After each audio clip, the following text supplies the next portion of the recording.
जी मेरे मोहतरम भाइयों, चंद दोस्तों ने ईद नमाज के तरीक़े के हवाले से कहा कि ईद नमाज के तरीक़े की जो वीडियो बना दी जाए कि ईद नमाज किस तरह पढ़ी जाए।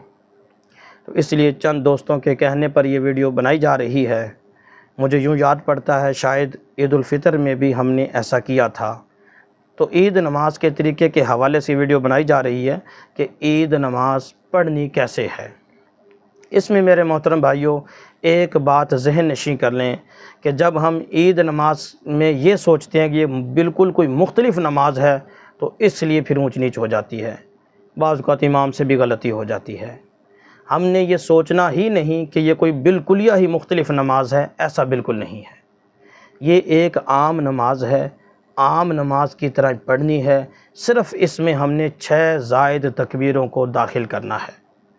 3 पहली रकत में 3 तकबीरें कहनी हैं, 3 दूसरी रकत में तकबीरें कहनी हैं। इन 6 तकबीरों के अलावा बाकी सारी नमाज वो आम नमाज है जिस तरह हम रोज़ नमाज पढ़ते हैं, उसी नमाज की मिसल है। इसलिए सबसे पहले तो आप जहन में ये बात रखें कि एक आम नमाज की तरह नमाज है, उसमें हमने ज़्यादा 6 तकबीरें ज़्यादा कहनी हैं और इसके अलावा कोई फ़र्क नहीं है। अब मैं नमाज का तरीका अर्ज़ कर देता हूँ। इस नमाज का तरीका अर्ज़ करने से पहले मैं आपको एक टोटका बता देता हूँ। चूँकि इसमें हमने 3 तकबीरें पहली रकत में और 3 तकबीरें बाद वाली रकत में हमने ऐड करनी होती हैं। लोग ये भूल जाते हैं, अवाम ये भूल जाते हैं कि पहले वाली तकबीरें किरात से पहले थीं या बाद में थी, बाद वाली रकत की तकबीरें किरात से पहले थीं या बाद में थी। यहाँ लोगों को मुगालता लग जाता है। मैं आपको एक टोटका देता हूँ जिस वजह से इंशाअल्लाह आप भूलेंगे नहीं। पहली रकत की जो तकबीरें हैं, ज़ायद 3 तकबीरें पहली रकत की, वो किरात से पहले हैं। बाद वाली रकत की 3 ज़ायद तकबीरें किरात के बाद हैं। ये वो टोटका है, इंशाअल्लाह आप इसको याद रखोगे तो भूलोगे नहीं। मैं दोबारा दोहरा देता हूँ।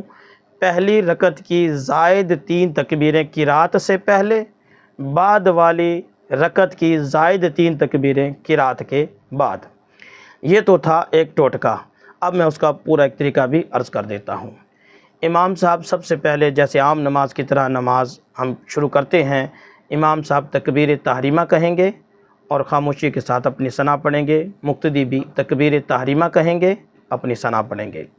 सना के बाद इमाम साहब फिर जिस तरह पहली तकबीर कही थी जो तकबीर तहरीमा की तरह, वैसे तकबीर कहेंगे और हाथ कानों तक उठाएंगे और फिर तकबीर कहकर हाथ छोड़ देंगे।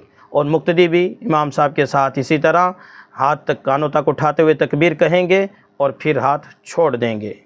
इसी तरह इमाम साहब दूसरी तकबीर कहेंगे और अपने हाथ कानों तक उठाएंगे, छोड़ देंगे। मुक्तदी हज़रात भी इमाम की इक्तदा में ऐसा ही करेंगे कि तकबीर कहेंगे, कानों तक हाथ उठाएंगे, फिर छोड़ देंगे।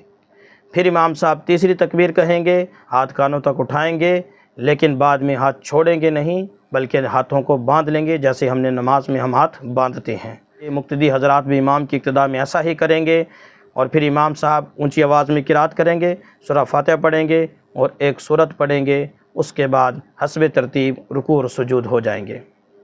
फिर अगली रकत में जब इमाम साहब खड़े होंगे तो इमाम साहब पहले किरात कर लेंगे। फिर जब किरात पूरी कर चुके हैं यानी सूरह फातिहा पढ़ चुके हैं, उसके बाद सूरत पढ़ चुकेंगे, अब रुकू में जाने से पहले इमाम साहब तकबीर कहेंगे। जिस तरह पहले तकबीरें कही गई थी इस तरह इमाम साहब 3 तकबीरें कहेंगे। पहली तकबीर के बाद कानों तक हाथ उठाए जाएंगे, छोड़ दिए जाएंगे। फिर इसी तरह दूसरी के बाद, तीसरी तकबीर के बाद भी कानों तक हाथ उठाकर फिर छोड़ दिए जाएंगे, बांधे नहीं जाएंगे। पहली रकत में इसलिए बांधे थे चूँकि उसके बाद हमने किरात करनी थी। यहाँ इसलिए नहीं बांधे जाएंगे कि यहाँ किरात नहीं करनी बल्कि अब हमने रुकू में जाना है। फिर इमाम साहब चौथी तकबीर कहेंगे जो दर हकीकत रुकू में जाने की तकबीर होगी। फिर रुकू में चले जाएंगे और रुकू में जाने के बाद फिर हस्ब तरतीब नमाज को ख़त्म करेंगे। तो ये नमाज का आसान तरीका है, इसको बिल्कुल या मुख्तलिफ़ नमाज ना समझी जाए। ये एक आम 2 रकत नमाज की तरह 2 रकत नमाज है। महज इसमें 6 ज़ायद तकबीरात कहनी हैं, 3 पहली रकत में, 3 बाद वाली रकत में। पहली रकत की 3 ज़ायद तकबीरें किरात से पहले, बाद वाली रकत की ज़ायद 3 तकबीरात किरात के बाद कहनी है।